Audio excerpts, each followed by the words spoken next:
నమస్తే. Welcome to great Andhra. మనతో పాటు ఉన్నారు సీనియర్ పొలిటికల్ అనలిస్ట్ జిఆర్ మహర్షి గారు. నమస్తే సార్. నమస్తే అమ్మా. సార్, నిన్న మాజీ మంత్రి ధర్మాన ప్రసాదరావు గారు చంద్రబాబు నాయుడు గారి ప్రభుత్వాన్ని ప్రశ్నిస్తున్నారు. ఇప్పుడు రాజమండ్రిలో పాల కల్తీ జరిగి ఒక విధిలో దాదాపు 5 మంది చనిపోయారు. ఇంకా చాలామంది బాధితులు కూడా ఉన్నారు. ఇలా ఈజీగా కల్తీ జరగడం అనేది, కల్తీ ఎన్నో చూస్తుంటాం, కాకపోతే ప్రజల ప్రాణాలు పోవడం అనేది మాత్రం చాలా పెద్ద విషయం. ప్రొద్దున లేస్తే అందరూ టీ కాఫీలు తాగుతారు, పాలతో పిల్లలు వాళ్ళ రోజును ప్రారంభిస్తారు. అలాంటిది పాల కల్తీలు లేకపోతే ఇలాంటివి జరుగుతున్నప్పుడు వాటి మీద చర్యలు చాలా సీరియస్గా ఉండాలి. వీటితో పాటుగా ఇంకా మిగతా సమస్యల గురించి కూడా ప్రస్తావించారు. రైతులు యూరియా అడుగుతుంటే వాళ్ళకి యూరియా ఇవ్వట్లేదు, పిల్లలు ఇంగ్లీష్ మీడియం చదువుకుందామంటే దాన్ని చక్కగా సాగనివ్వలేదు. ఇంకా చాలామంది వైద్యం కోరుకుంటున్నారు. సరే, వాటి మీద మనం ఇంతకుముందు కూడా మాట్లాడుకున్న ఆరోగ్యశ్రీలు అవి ఇవి ఆగిపోవడాలి.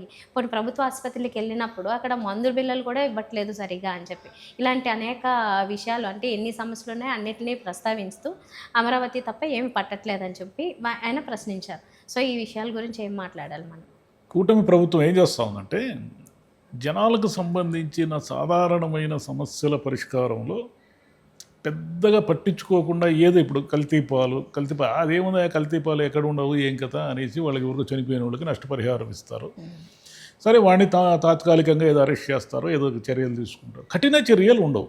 అంటే ఓహో, పాలు కల్తీ చేసి 5 మరణానికి కారణమైన వాళ్ళ పట్ల ప్రభుత్వం చాలా కఠినంగా వ్యవహరిస్తుంది అనే ఒక మెసేజ్ పాస్ కాకపోతే ఎక్కడ చూసినా కల్తీ జరుగుతూనే ఉంటుంది. ఇది బయటపడింది కాబట్టి బయటపడింది. ఇట్లా తెలియకుండా ఎంతమంది చనిపోయినారో, అంటే ఆ పాల వల్ల అని వాళ్ళకి తెలియదు కదా. ఏదో విరేచనాలు పట్టుకుని ఇంకోటి చనిపోయిన వాళ్ళు ఎంతోమంది ఉంటారు. ఇప్పుడు ఆయన ఏమంటున్నాడు, ధర్మాన ప్రసాదరావు గారు అన్నారని కాదు కానీ, వైసీపీ విమర్శిస్తూ ఉందని కాదు కానీ, ప్రాక్టికల్ సమస్యలని వీళ్ళు పెద్దగా సీరియస్గా తీసుకోకుండా, ఇప్పుడు ఆసుపత్రుల్లో మందులు లేవు, నిజమే, ఆసుపత్రుల్లో గవర్నమెంట్ ఆసుపత్రుల పరిస్థితి బాగాలేదు, రైతులకు యూరియా దొరకడం లేదు, ఇప్పుడు ఉద్యోగులు అసంతృప్తిగా ఉన్నారు, ఐఆర్ లేదు, పిఆర్సీ లేదని, ఇట్లా అనేక గ్రౌండ్ లెవెల్ సమస్యలన్నీ ఉన్నాయి. ఈ గ్రౌండ్ లెవెల్ సమస్యలన్నీ లేకుండా, దాని గురించి ఏమీ మాట్లాడకుండా పొద్దస్తమానము లడ్డూలో కొవ్వు కలిసింది, లడ్డూ కల్తీ 1, లేదంటే లిక్కర్ కేసు 2, లేదంటే మేము అదిగో పరిశ్రమలు తెచ్చేసినాం, అవి తెచ్చేసినాం, ఇవి తెచ్చేసినాం, వేల లక్షల కోట్లు వచ్చేస్తున్నాయి, లక్షల ఉద్యోగాలు ఇచ్చేస్తున్నాము అంటారు. సరే, అవి ఎప్పటికి ఇస్తారో తెలియదు. అమరావతి మీద పెట్టుబడులు పెట్టి డబ్బులు ఖర్చు పెడుతున్నారు. అమరావతి మీద ఇంకా ఎంత డబ్బు, మళ్ళీ 2వ విడత భూసేకరణ అన్నారు. రైతులు వాళ్ళ గోల వాళ్ళకి నడుస్తూ ఉంది. ఒకవైపు ఎమ్మెల్యేల అవినీతి ఒకవైపు నడుస్తూ ఉంది. ఉద్యోగుల బదిలీల దగ్గర నుంచి ఉద్యోగులు రెగ్యులర్గా ఉద్యోగుల దగ్గర, ఇంత మునుపు అయితే ఏదో కొంత మేరకు ఉండేది. ఇప్పుడు ఏమిటంటే ప్రతి వాళ్ళు ఎమ్మెల్యేకి కప్పం కట్టాల్సినటువంటి సంస్థానాధీశులు అంటారే, ఆ ఏరియా పాలెగాళ్ళు అంటారు. పూర్వం రాయలసీమలో ఉండేవాళ్ళు, ఇప్పుడు ఒక 200 ఏళ్ల క్రితం. వాళ్ళు ఏమిటంటే పాలెగాళ్ళకి అందరూ కప్పం కట్టాలి. ఇప్పుడు ఎమ్మెల్యేలు కూడా, మెజారిటీ ఎమ్మెల్యేలు కప్పం కట్టించుకునే పరిస్థితుల్లో ఉన్నారు. ఏమంటే, అయ్యా మేము 100 కోట్లు పెట్టాం, 50 కోట్లు పెట్టాం. చంద్రబాబు నాయుడు గారు నిన్న మీటింగ్లో ఏమంటారు, 1000 రూపాయలకు కక్కుర్తి పడొద్దండి అంటారు. ఏది, నేను అన్నీ ఇచ్చేస్తున్నాను, మీరు రేపొద్దున జగన్ 1000 రూపాయలు, ఓటుకు 1000 రూపాయలు ఇస్తే కక్కుర్తి పడొద్దండి అంటారు. మీరు ఏమన్నా డబ్బులు ఇవ్వకుండా ఎవరన్నా గెలిచారా? చంద్రబాబు నాయుడు గారికి తెలియని విషయమా? మీరు డబ్బులు లేని వాళ్ళకి ఎవరికైనా టికెట్లు ఇచ్చారా? ప్రజాసేవ చేస్తాను చంద్రబాబు నాయుడు గారు, నేను 30 ఏళ్ళుగా టీడీపీలో జెండా మోసానంటే ఎవరికైనా టికెట్ ఇచ్చారా? మీరు ఎవరికి లేదు. మీరు టికెట్ అదే డబ్బులు ఇచ్చే వాళ్ళకే కదా మీరు టికెట్ ఇచ్చారు. డబ్బులు ఇచ్చే వాళ్ళకి ఇచ్చారు, డబ్బులు ఉన్నోళ్ళకి ఇచ్చారు, వాళ్ళు డబ్బులు పంచి గెలిచారు. ఇదే కదా సత్యము. 500, 1000, 2000 అనేది వేరే విషయం. డబ్బులు ఖర్చు పెట్టుకోకుండా ఎవరు గెలిచారు. కానీ ఆయన బహిరంగ సభల్లో ఏం చెప్తారు, వాళ్ళు 1000 రూపాయలు ఇస్తే మీరు కక్కుర్తి పడొద్దండి అంటాడు. అంటే చంద్రబాబు నాయుడు గారికి ఏమీ గుర్తుండకుండా మాట్లాడుతూ ఉంటారు. ఆయన రోజు ఒక ఫ్రెష్గా ఏదో సబ్జెక్టు మాట్లాడుతూ ఉంటారు. అసలు సమస్య ఏముంది, ఆసుపత్రిలో మందులు లేవు అంటున్నారు. ఎందుకు లేవు మందులు? గవర్నమెంట్ ఆసుపత్రి అంటే ఇంగ్లీష్ మీడియం చదువుకునే పిల్లలకి స్కూల్ ఎడ్యుకేషన్ లేదు అంటున్నారు. ప్రతి చోట అనేక గ్రౌండ్ లెవెల్ సమస్యలన్నీ ఉన్నాయి.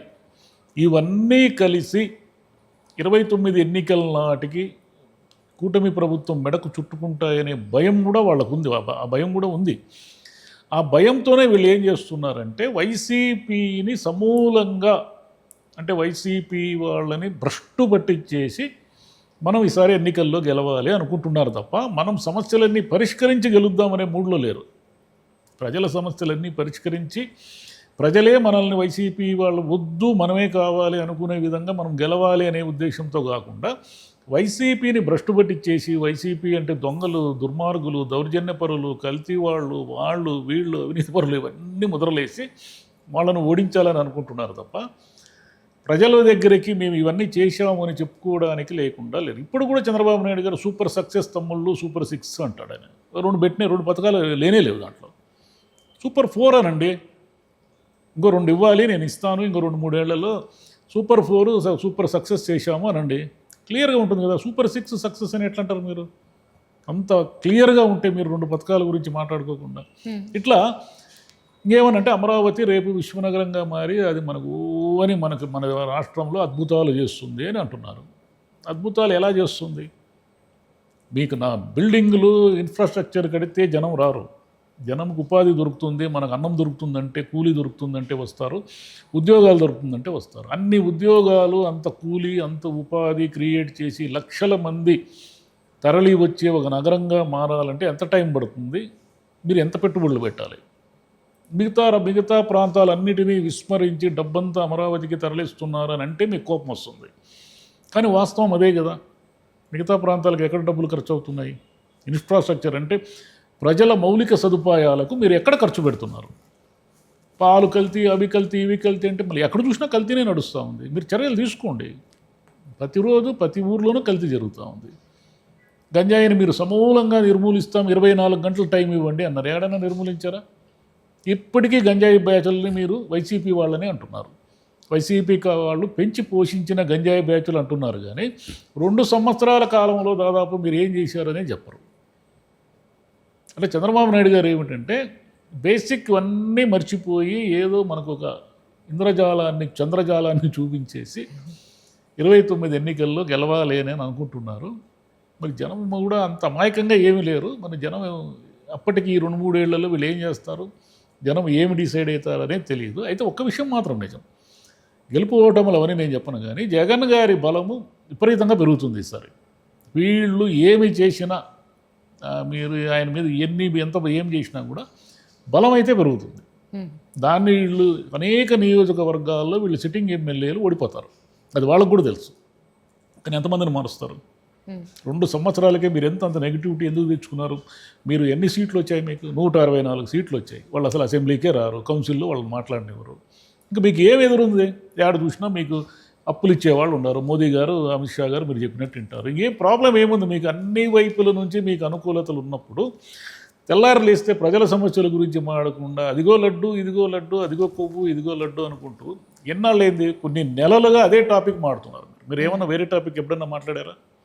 ఇదే పని మీద ఉన్నారు. జనం కూడా విసిగిపోయినారు. తిరుమల లడ్డుని వీళ్ళు ఎందుకు ఇంత భ్రష్టు పట్టి చేస్తున్నారు, మళ్ళీ మనం ఎట్లా తినాలి స్వామిని అడుగుతున్నారు వాళ్ళు. రైట్. మొత్తానికి లాస్ట్ టైము అభివృద్ధి లేదు జగన్ ప్రభుత్వంలో అని అదే మాట చెప్పి ఇప్పుడు వీళ్ళు వస్తే అమరావతి ఒకటి అభివృద్ధి చేస్తే చాలు, మనకి అభివృద్ధి అనే పేరు మనకు ఉంటుంది, మిగతా రోడ్లు అన్నాము అవి వేయకపోయినా పర్వాలేదు, ఇంకా మిగతా ఇతరత్ర ఏదో ఉద్యోగాలు ఇస్తామన్నాము అవి ఇవ్వకపోయినా పర్వాలేదు, ఓన్లీ అమరావతిని అభివృద్ధి చేస్తే మనకి అభివృద్ధి అనే పేరు మనకే దక్కుతుంది, మళ్ళీ సార్ కూడా గెలుస్తామన్న ఆశ ఉందా?